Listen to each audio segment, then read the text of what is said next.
Hello, xin chào mọi người nhá. Hôm nay tại làng của Blix So trời mưa rất là to này.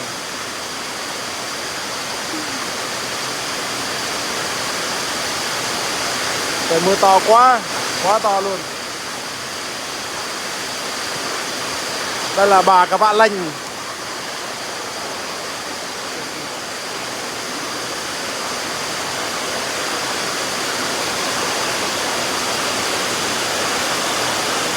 Nhà dàn prong chắc là yang tôi là ta bố này. Nhà dàn mặc cái nhà dàn này nữa. Rồi ăn bre cả lô cả binh kiao binh nhâm rắc nè, nhâm rắc to nè. Nó cái gì? Bón cái con gì? Con kali hả? Con cắt thái. Nè yang tôi ta bố là sang nọ cả so Blix là cái tòn bông này hăng này hăng cái đó là dân prong kia bác yang đây là dân prong kia dân ăn nhá dân này ăn nhá dân này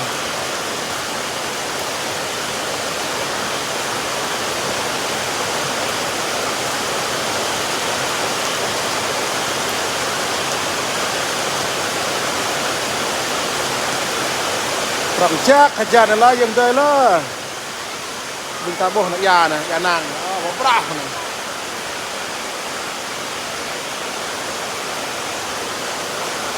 dạ dàn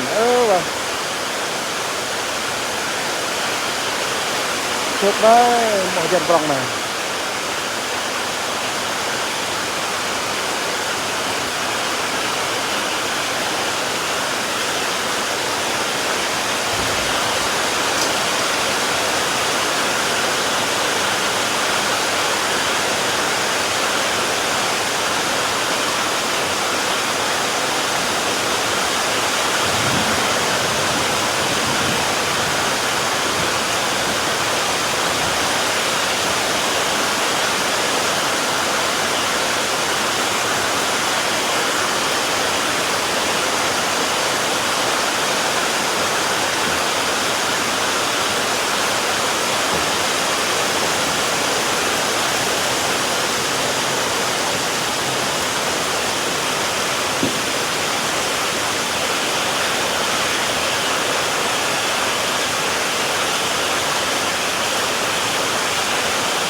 Pak Lanh là dè phần mỗi nhà dàn như này dè phần nhá này dè phần sơ riêng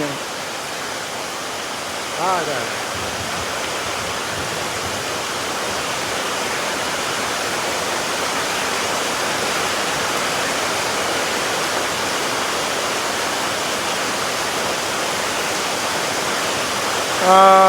Tổng hợp giải trí vlog mưa ở làng cái so Blix á, ở làng Châm này mưa với anh á. Cái bà kia đi giải phân này kìa, mưa to quá đi giải phân luôn.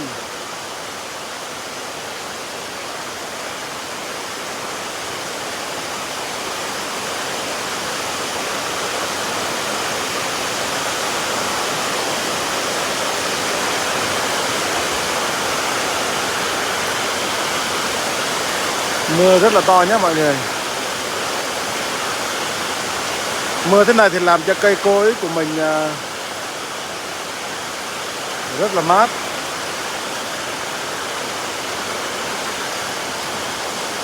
Nhà trồng rau mọi thứ các kiểu.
Trời mưa rất là to nhé mọi người.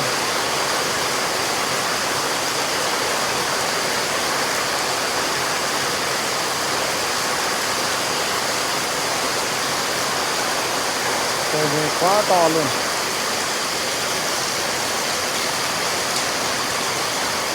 Sao nó giặt đây ra.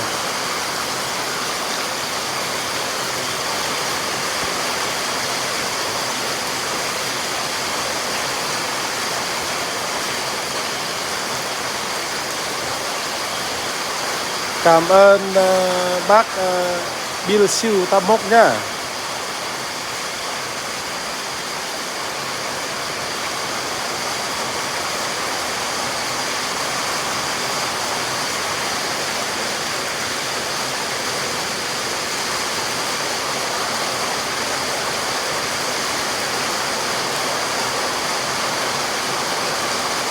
Còn vía aja dần về là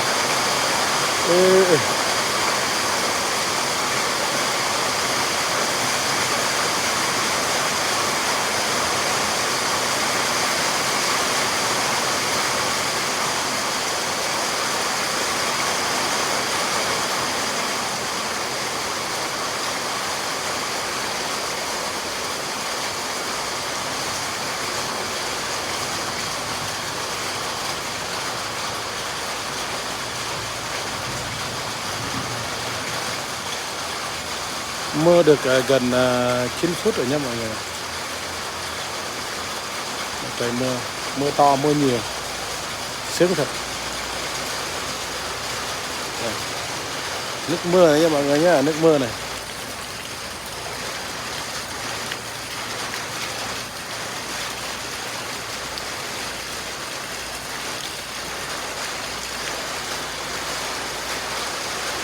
Dạ, mưa ở làng Blick Cà So đó anh Bill Siêu ơi.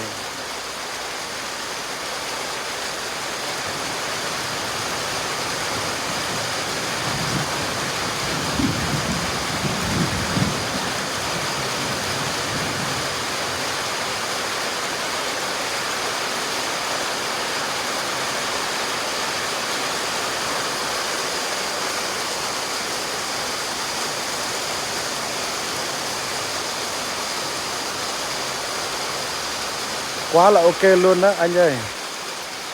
Mưa to lắm đây nè. Mưa cỡ đây mà nước chảy vi vu luôn nè.